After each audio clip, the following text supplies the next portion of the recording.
Hello दोस्तों, क्या आपको पता है हमारी पर्सनल हेल्थ में सेक्सुअल हेल्थ और हाइजीन बहुत जरूरी है। जिस तरीके से हमारा पूरा बॉडी पार्ट जरूरी है, उसी तरीके से हमको हमारे प्राइवेट पार्ट्स का ख्याल रखना बहुत जरूरी है। अगर हम इसे नजरअंदाज करते हैं तो हमें तमाम तरह के इन्फेक्शन हो सकते हैं, हमारे हार्मोनल इश्यू हो सकते हैं, हमको बहुत सारी बीमारियों का सामना करना पड़ सकता है। इसीलिए सेक्सुअल हेल्थ और हाइजीन के बारे में खुलकर बात करना बहुत जरूरी है। बहुत सारे लोग इस विषय पे खुलकर बात करने में कतराते हैं, झिझकते हैं, लेकिन आज की वीडियो में हम बिना किसी झिझक के खुलकर बात करेंगे। आपको हर एक बात बताएंगे कि किस तरीके से हमको हमारे सेक्सुअल हेल्थ और हाइजीन का खास ख्याल रखना चाहिए। सबसे पहले तो हम ये जानते हैं कि सेक्सुअल हेल्थ जरूरी क्यों है, और इससे जुड़ा एक मिथ कि लोगों को लगता है कि सिर्फ और सिर्फ सेक्सुअल हेल्थ का ख्याल लड़कियों को रखना चाहिए क्योंकि उनको पीरियड्स होते हैं। लेकिन ऐसा नहीं है दोस्तों। क्यों नहीं है?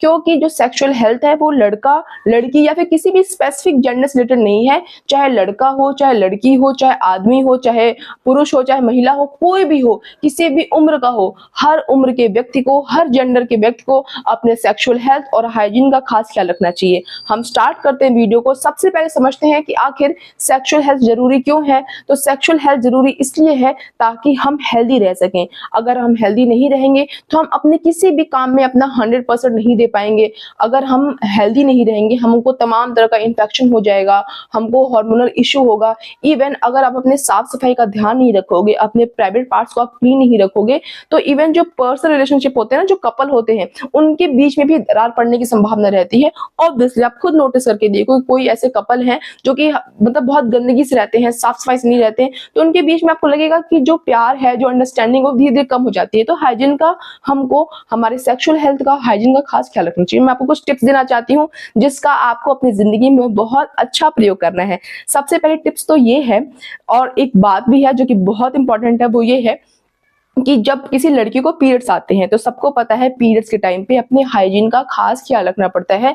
उस टाइम पे आपको क्या करना चाहिए? उस टाइम पे सबसे पहली चीज कि आपको ऐसे पैड्स का इस्तेमाल करना चाहिए जो कि आपके स्किन के लिए फ्रेंडली हो, आपको इरिटेशन ना पहुंचाते हो। दूसरी चीज, उस टाइम पे साफ सफाई का बहुत ध्यान रखना पड़ता है, आपको क्लीन अंडरगारमेंट्स पहनने पड़ते हैं। और उसके बाद जब भी आप पैड चेंज करो, तो 4 घंटे में पैड चेंज कर देना चाहिए। उसके बाद जब जब आप पैड चेंज करो, उस टाइम पे आपको अपने प्राइवेट पार्ट को गुनगुने पानी से क्लीन करना होता है। बहुत सारे लोग बहुत ही हार्श साबुन का इस्तेमाल करते हैं, सोप का इस्तेमाल करते हैं, बट आपको जानना चाहिए, आपको पता होना चाहिए कि कभी भी अपने प्राइवेट पार्ट्स पे ऐसे कोई भी पदार्थ जिसमें स्मेल हो, साबुन, लोशन, परफ्यूम, इन सब का इस्तेमाल नहीं करना चाहिए। इससे हमारी स्किन इरिटेट हो सकती है, आपको इन्फेक्शन भी हो सकता है। तो जब आपको पीरियड्स हो, अपने प्राइवेट पार्ट को गुनगुने पानी से साफ करना चाहिए।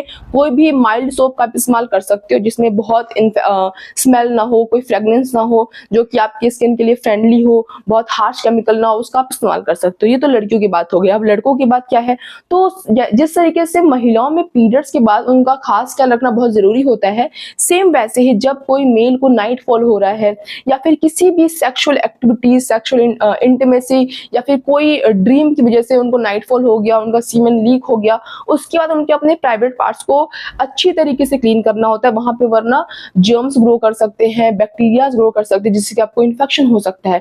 क्या कोई भी इंसान चाहता है कि वो स्वस्थ ना रहे, लेकिन वो छोटी छोटी गलती करता है जिससे कि उसको इन्फेक्शन हो सकता है, बीमार हो सकता है। तो आपको इससे की सफाई करनी। दूसरी चीज कि आपको हमेशा कॉटन के अंडरगारमेंट्स अच्छी क्वालिटी के, ऐसा नहीं कि अच्छी क्वालिटी के जो गारमेंट्स होते हैं हमेशा महंगे आते हैं, अच्छे कपड़े का होना चाहिए, कॉटन के कपड़े का, जो कि आपके स्किन के लिए बहुत ही फ्रेंडली हो, कंफर्टेबल हो, जिससे कि आपको रैशेस ना हो। अगर आपको स्वेट भी होता है, पसीना भी हो रहा है, गर्मी का मौसम क्योंकि आ रहा है, तो उससे भी आपको कोई जर्म्स, बैक्टीरिया वहां पर ग्रो ना करे।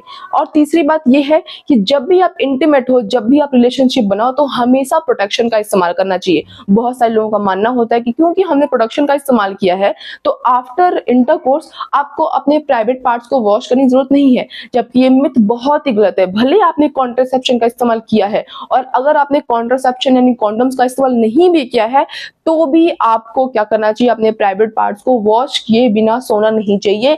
ये आपके लिए बहुत बुरा सबक हो सकता है, क्योंकि इससे आपको इन्फेक्शन हो सकता है। कुछ ऐसे इन्फेक्शन होते हैं जिनको ट्रीट करने में साल लग जाते हैं, बहुत मुश्किल होता है। तो इसीलिए कॉन्ट्रासेप्शन यूज कर रहे हो या फिर कॉन्ट्रासेप्शन यूज नहीं कर रहे हो, आफ्टर इंटरकोर्स आपको अपने प्राइवेट पार्ट्स को क्लीन किए बिना नहीं सोना चाहिए। ये आपके लिए बहुत बुरा प्रभाव आपकी जिंदगी पे, आपकी सेहत पे डाल सकता है।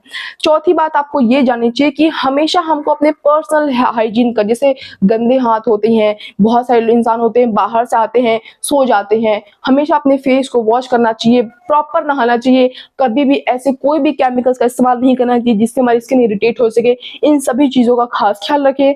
साथ ही साथ खूब पानी पिएं, हरी सब्जियां खाएं, मौसम वाले फ्रूट्स खाएं, जिससे कि आप सेहतमंद रहें। और आज के वीडियो में जितनी भी मैं आपको जानकारी दे सकती थी, हर एक पॉइंट्स मैंने क्लियर किया है। फिर भी आपके मन में कोई सवाल है तो कमेंट के जरिए आप मुझसे पूछ सकते हो। मैं उसका रिप्लाई देने की बहुत ही जल्द कोशिश करूंगी।